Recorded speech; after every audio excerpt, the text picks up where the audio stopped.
Hi, students, let's get started with the subject Democratic Politics 1, Chapter 3. Electoral Politics. Overview I. In Chapter 1 we have seen that in a democracy it is neither possible nor necessary for people to govern directly. The most common form of democracy in our times is for the people to govern through their representatives. In this chapter, we will look at how these representatives are elected. We begin by understanding why elections are necessary and useful in a democracy. We try to understand how electoral competition among parties serves the people. We then go on to ask what makes an election democratic. The basic idea here is to distinguish democratic elections from non-democratic elections. The rest of the chapter tries to assess elections in India in the light of this yardstick. We take a look at each stage of elections, from the drawing of boundaries of different constituencies to the declaration of results. At each stage we ask what should happen and what does happen in elections. Towards the end of the chapter, we turn to an assessment of whether elections in India are free and fair. Here we also examine the role of the Election Commission in ensuring free and fair elections. 3.1 Why elections? Assembly election in Haryana, the time is after midnight. An expectant crowd sitting for the past 5 hours in a chowk of the town is waiting for its leader to come. The organizers assure and reassure the crowd that he would be here any moment.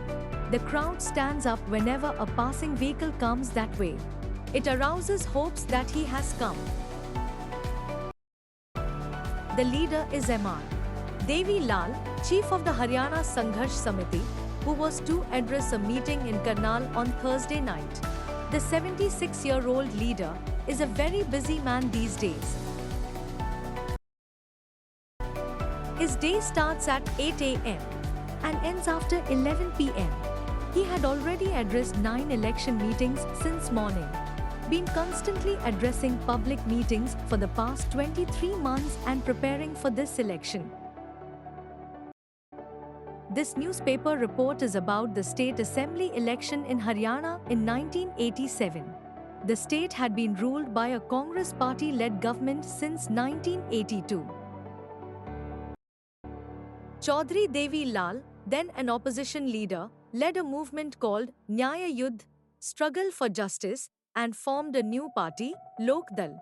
His party joined other opposition parties to form a front against the Congress in the elections. In the election campaign, Devi Lal said that if his party won the elections, his government would waive the loans of farmers and small businessmen. He promised that this would be the first action of his government. The people were unhappy with the existing government. They were also attracted by Devi Lal's promise. So, when elections were held, they voted overwhelmingly in favor of Lok Dal and its allies. Lok Dal and its partners won 76 out of 90 seats in the state assembly. Lok Dal alone won 60 seats and thus had a clear majority in the assembly. The Congress could win only 5 seats. Once the election results were announced, the sitting chief minister resigned. The newly elected members of Legislative Assembly, MLAs, of Lok Dal chose Devi Lal as their leader. The Governor invited Devi Lal to be the new chief minister. 3 days after the election results were declared, he became the chief minister.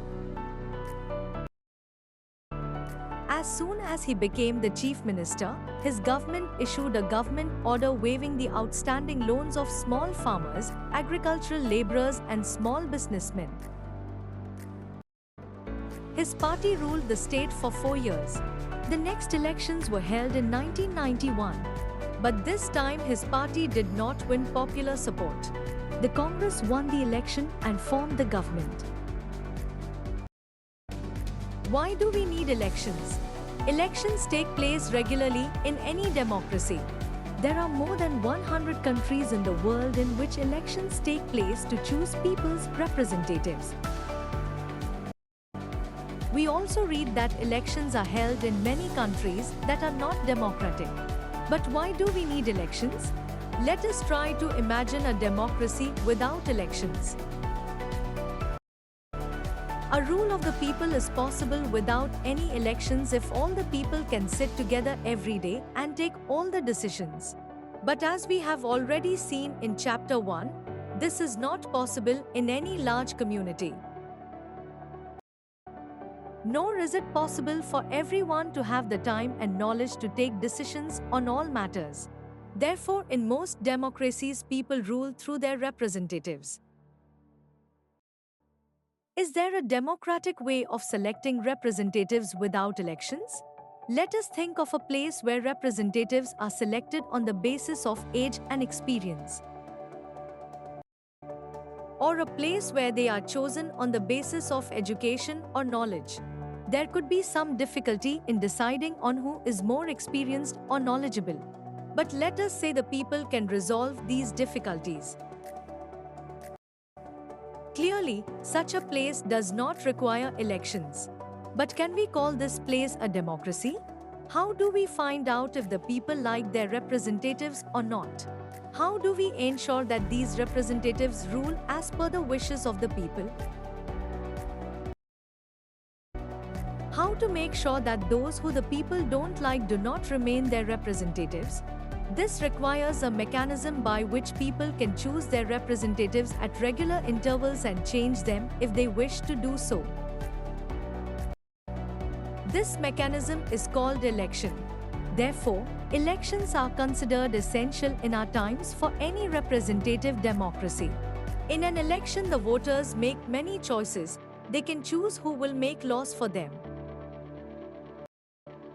They can choose who will form the government and take major decisions. They can choose the party whose policies will guide the government and lawmaking. What makes an election democratic? Elections can be held in many ways. All democratic countries hold elections, but most non-democratic countries also hold some kind of elections. How do we distinguish democratic elections from any other election? We have discussed this question briefly in Chapter 1. We discussed many examples of countries where elections are held but they can't really be called democratic elections. Let us recall what we learnt there and start with a simple list of the minimum conditions of a democratic election. First, everyone should be able to choose. This means that everyone should have one vote and every vote should have equal value. Second, there should be something to choose from. Parties and candidates should be free to contest elections and should offer some real choice to the voters. Third, the choice should be offered at regular intervals. Elections must be held regularly after every few years. Fourth, the candidate preferred by the people should get elected. Fifth, elections should be conducted in a free and fair manner where people can choose as they really wish. These might look like very simple and easy conditions.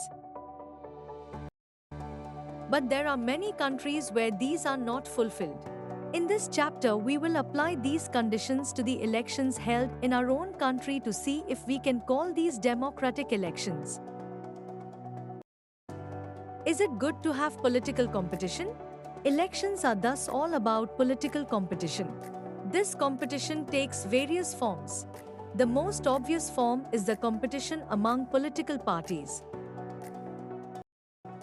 At the constituency level, it takes the form of competition among several candidates.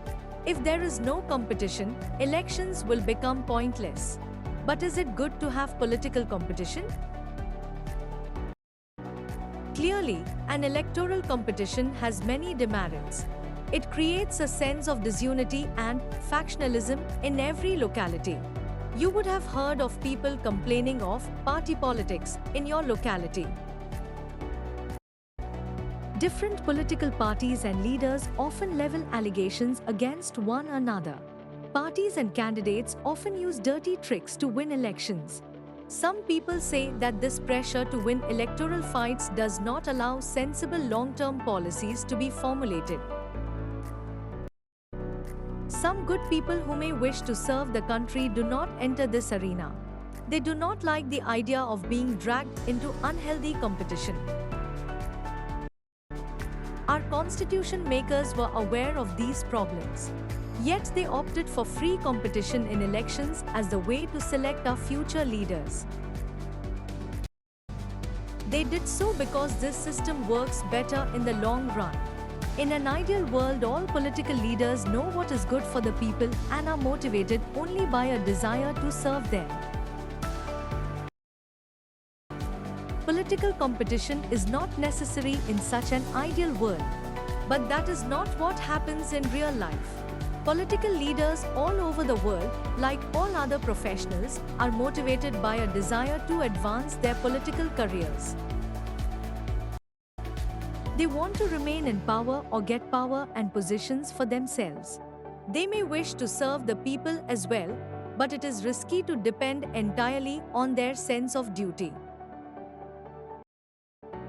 Besides, even when they wish to serve the people, they may not know what is required to do so, or their ideas may not match what the people really want. How do we deal with this real-life situation? One way is to try and improve the knowledge and character of political leaders. The other and more realistic way is to set up a system where political leaders are rewarded for serving the people and punished for not doing so. Who decides this reward or punishment? The simple answer is the people. This is what electoral competition does. Regular electoral competition provides incentives to political parties and leaders. They know that if they raise issues that people want to be raised, their popularity and chances of victory will increase in the next elections. But if they fail to satisfy the voters with their work, they will not be able to win again.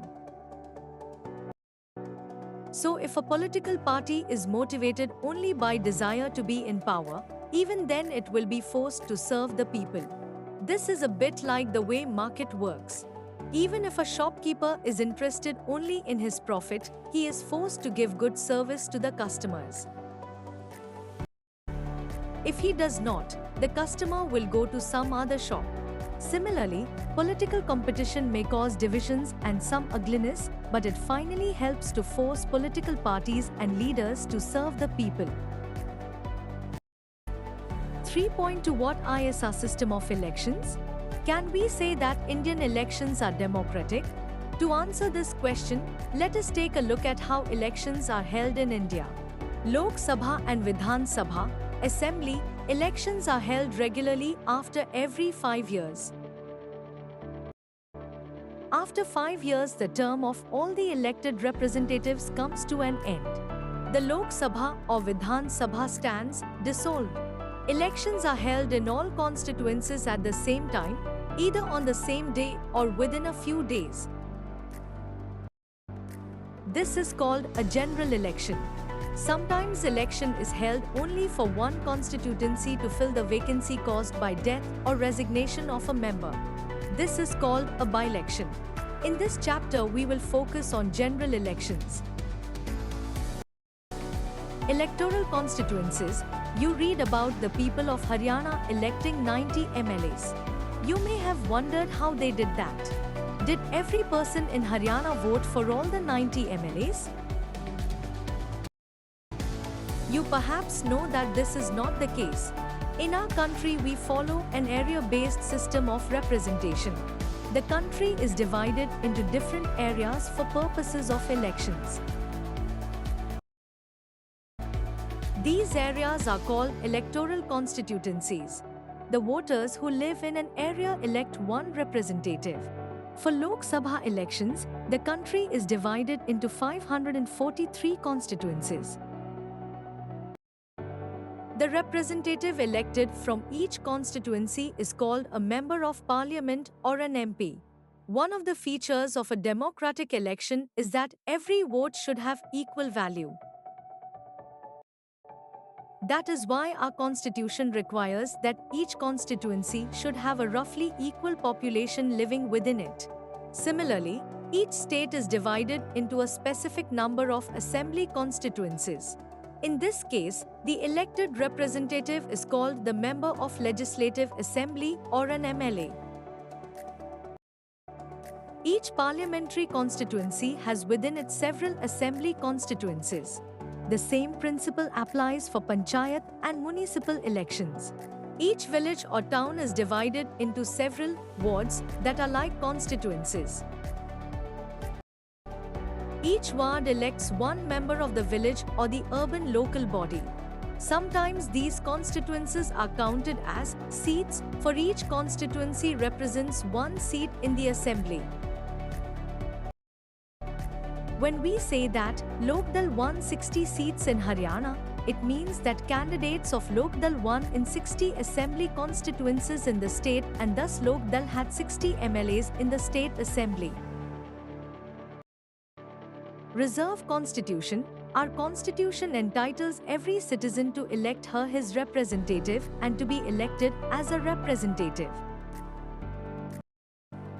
The constitution makers, however, were worried that in an open electoral competition, certain weaker sections may not stand a good chance to get elected to the Lok Sabha and the state legislative assemblies. They may not have the required resources, education and contacts to contest and win elections against others. Those who are influential and resourceful may prevent them from winning elections. If that happens, our parliament and assemblies would be deprived of the voice of a significant section of our population. That would make our democracy less representative and less democratic. So, the makers of our constitution thought of a special system of reserved constituencies for the weaker sections. Some constituencies are reserved for people who belong to the scheduled castes, SC, and scheduled tribes, CENT. In a SC reserved constituency, only someone who belongs to the scheduled castes can stand for election. Similarly, only those belonging to the scheduled tribes can contest an election from a constituency reserved for CENT. Currently, in the Lok Sabha, 84 seats are reserved for the scheduled castes and 47 for the scheduled tribes, as on 26 January 2019. This number is in proportion to their share in the total population. Thus, the reserved seats for SC and CENT do not take away the legitimate share of any other social group. These local bodies are now reserved for other backward classes, OBC, as well. However, the proportion of seats reserved varies from state to state. Similarly, 1/3 of the seats are reserved in rural and urban local bodies for women candidates.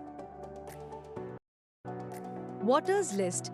Once the constituencies are decided, the next step is to decide who can and who cannot vote. This decision cannot be left to anyone till the last day. In a democratic election, the list of those who are eligible to vote is prepared much before the election and given to everyone. This list is officially called the electoral roll and is commonly known as the voters list.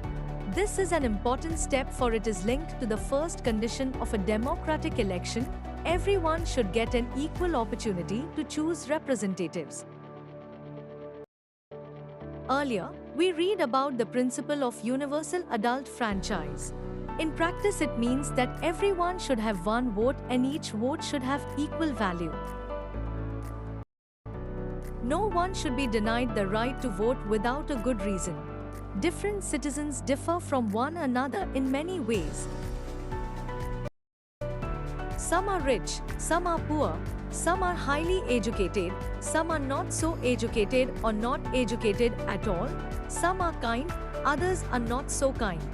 But all of them are human beings with their own needs and views. That is why all of them deserve to have an equal say in decisions that affect them. In our country, all the citizens aged 18 years and above can vote in an election. Every citizen has the right to vote, regardless of his or her caste, religion or gender. Some criminals and persons with unsound mind can be denied the right to vote, but only in rare situations. It is the responsibility of the government to get the names of all the eligible voters put on the voters list. As new persons attain voting age, names are added to the voters list. Names of those who move out of a place or those who are dead are deleted. A complete revision of the list takes place every 5 years. This is done to ensure that it remains up to date. In the last few years, a new system of election photo identity card, EPIC, has been introduced. The government has tried to give this card to every person on the voters list.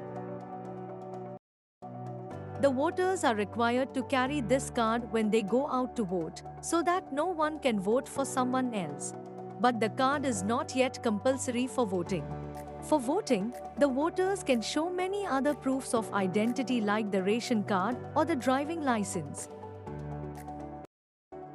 Nomination of candidates. We noted above that in a democratic election people should have a real choice. This happens only when there are almost no restrictions on anyone to contest an election.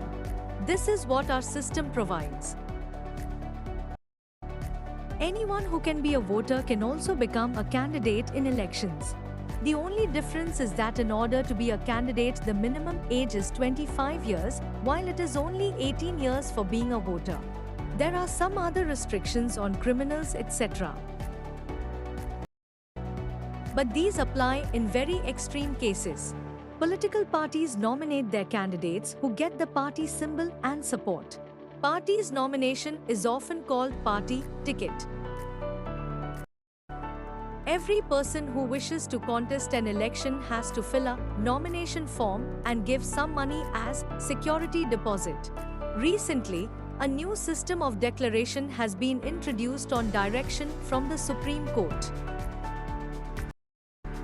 Every candidate has to make a legal declaration giving full details of serious criminal cases pending against the candidate, details of the assets and liabilities of the candidate and his or her family, and educational qualifications of the candidate. This information has to be made public.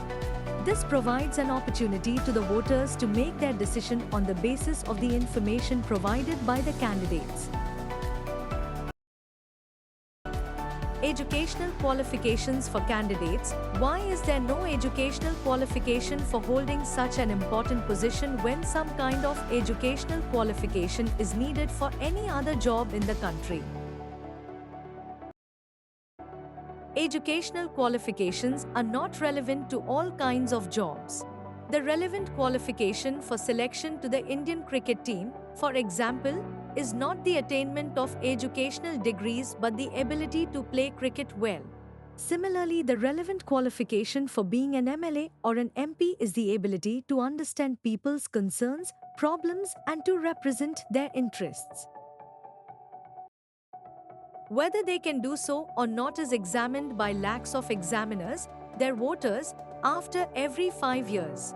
Even if education was relevant, it should be left to the people to decide how much importance they give to educational qualifications.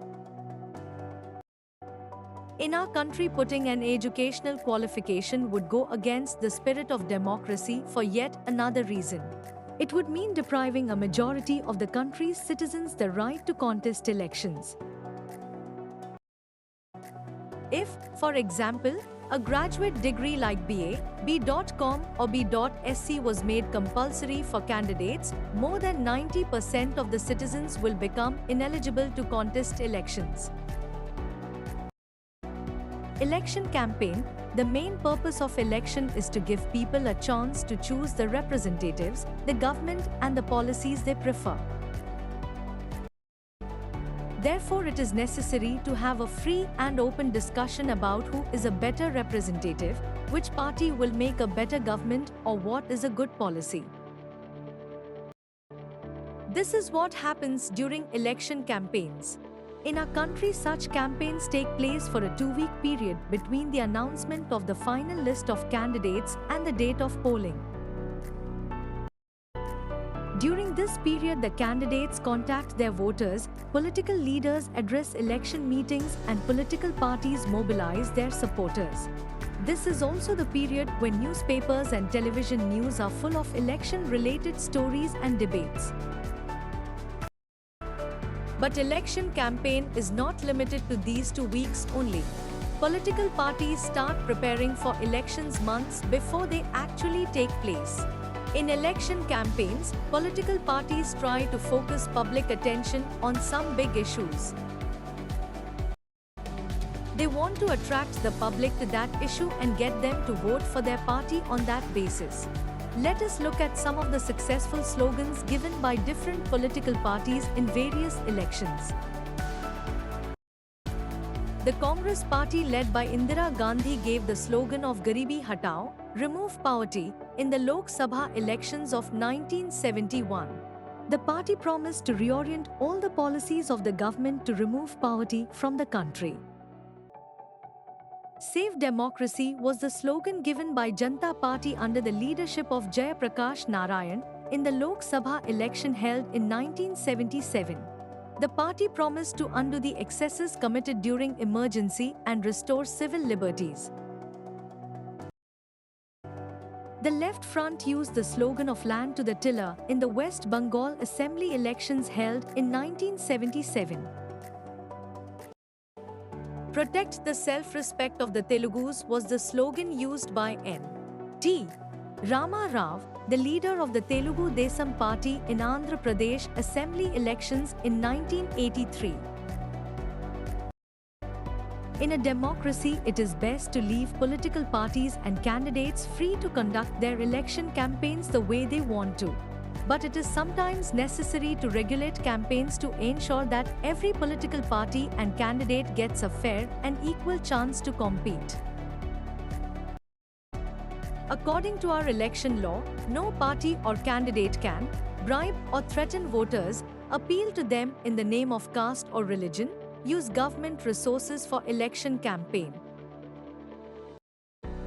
and spend more than 25 lakh in a constituency for a Lok Sabha election or 10 lakh in a constituency in an assembly election. If they do so, their election can be rejected by the court even after they have been declared elected. In addition to the laws, all the political parties in our country have agreed to a model code of conduct for election campaigns. According to this, no party or candidate can use any place of worship for election propaganda, use government vehicles, aircrafts and officials for elections, and once elections are announced, ministers shall not lay foundation stones of any projects, take any big policy decisions, or make any promises of providing public facilities. Polling and calling of votes. The final stage of an election is the day when the voters cast or poll their vote. That day is usually called the election day. Every person whose name is on the voters list can go to a nearby polling booth, situated usually in a local school or a government office. Once the voter goes inside the booth, the election officials identify her, put a mark on her finger and allow her to cast her vote. An agent of each candidate is allowed to sit inside the polling booth and ensure that the voting takes place in a fair way. Are the elections too expensive for our country? A large amount of money is spent in conducting elections in India. For instance, the government spent about 500 crores in conducting Lok Sabha elections in 2014. That works out to about 40 per person on the voters list. The amount spent by parties and candidates was more than what the government spent. Roughly speaking, the expenditure made by government, parties and candidates was around 30,000 crores or 500 per voter.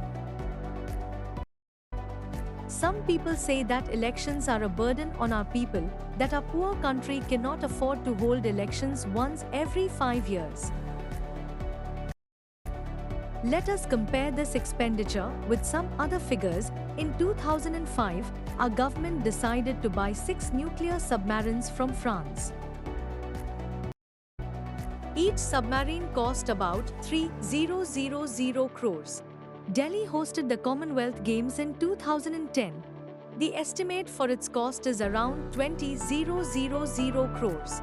Are the elections too expensive? You decide. Earlier, the voters used to indicate who they wanted to vote for by putting a stamp on the ballot paper. A ballot paper is a sheet of paper on which the names of the contesting candidates along with party name and symbols are listed. Nowadays, electronic voting machines, EVM, are used to record votes. The machine shows the names of the candidates and the party symbols. Independent candidates do have their own symbols allotted by Election Commission.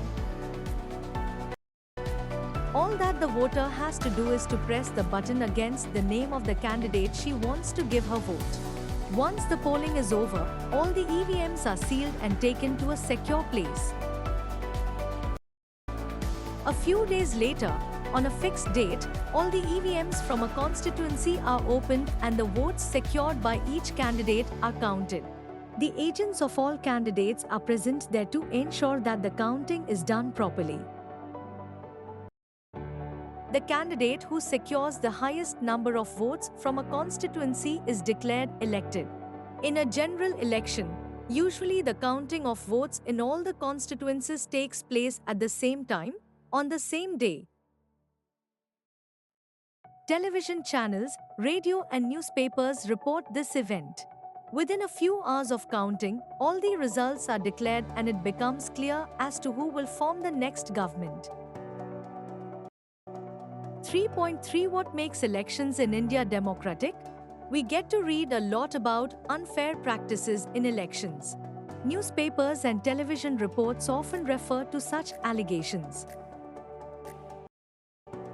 Most of these reports are about the following: inclusion of false names and exclusion of genuine names in the voters list. Misuse of government facilities and officials by the ruling party, excessive use of money by rich candidates and big parties, and intimidation of voters and rigging on the polling day. Many of these reports are correct. We feel unhappy when we read or see such reports. But fortunately, they are not on such a scale so as to defeat the very purpose of elections. This becomes clear if we ask a basic question: can a party win an election and come to power not because it has popular support but through electoral malpractices? This is a vital question. Let us carefully examine various aspects of this question. Independent Election Commission. One simple way of checking whether elections are fair or not is to look at who conducts the elections. Are they independent of the government? Or can the government or the ruling party influence or pressurize them? Do they have enough powers to be able to conduct free and fair elections? Do they actually use these powers? The answer to all these questions is quite positive for our country. In our country, elections are conducted by an independent and very powerful election commission, EC. It enjoys the same kind of independence that the judiciary enjoys. The Chief Election Commissioner, CEC, is appointed by the President of India.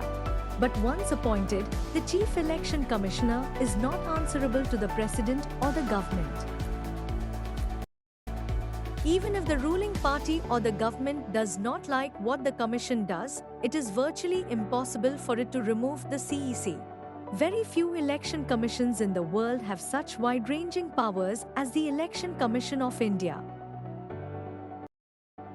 EC takes decisions on every aspect of conduct and control of elections, from the announcement of elections to the declaration of results.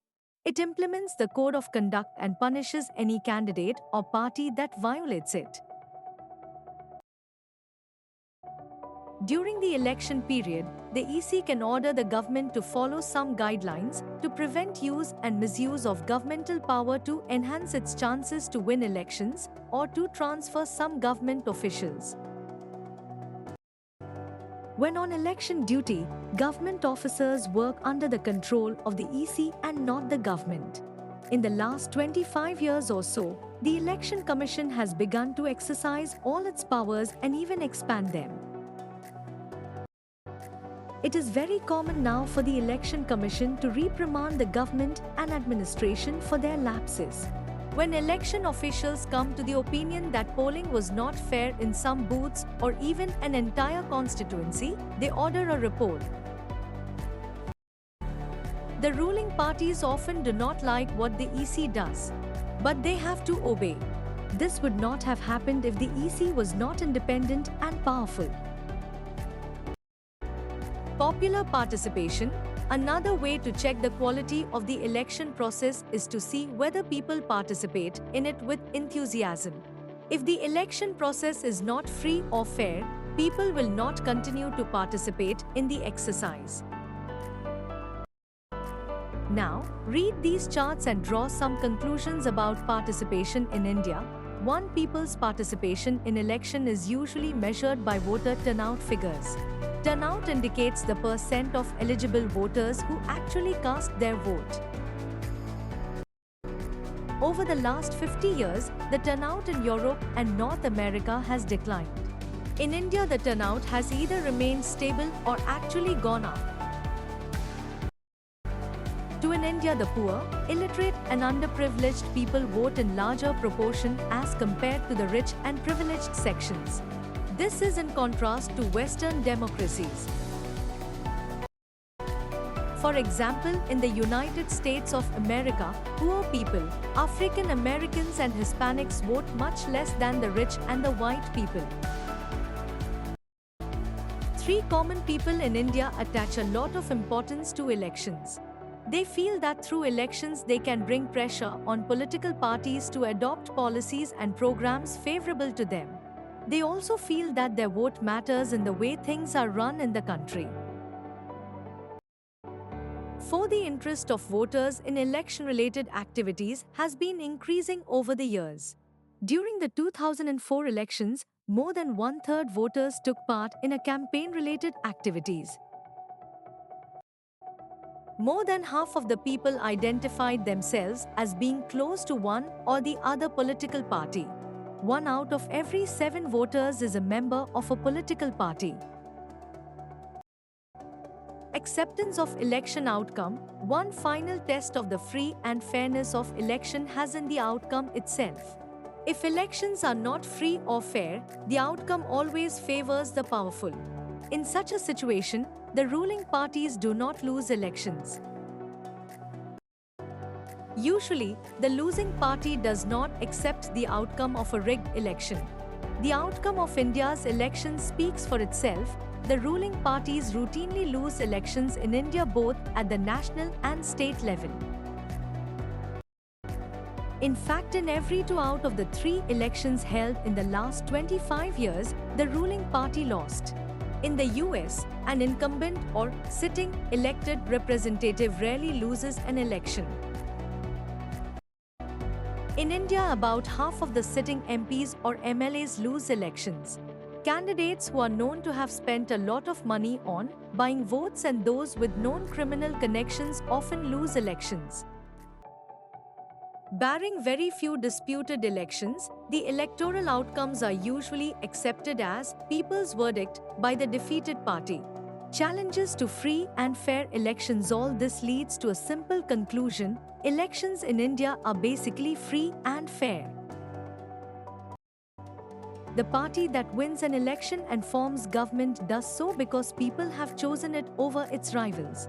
This may not be true for every constituency. A few candidates may win purely on the basis of money, power, and unfair means. But the overall verdict of a general election still reflects popular preference. There are very few exceptions to this rule in the last 60 years in our country. This is what makes Indian elections democratic. Yet the picture looks different if we ask deeper questions. Are people's preferences based on real knowledge? Are the voters getting a real choice? Is election really level playing field for everyone? Can an ordinary citizen hope to win elections?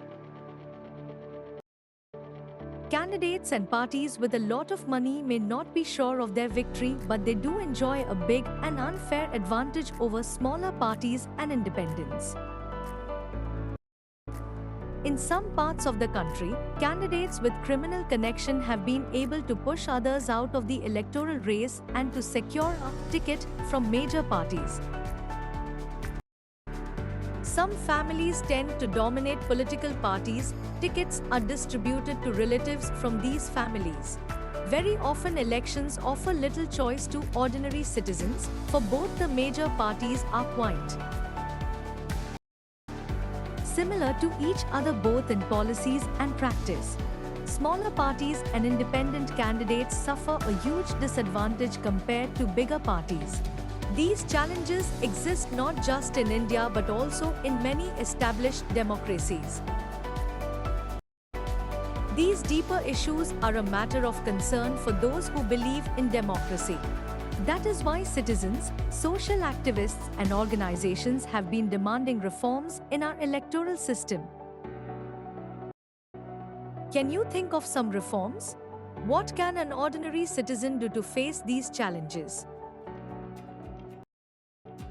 Thanks for watching.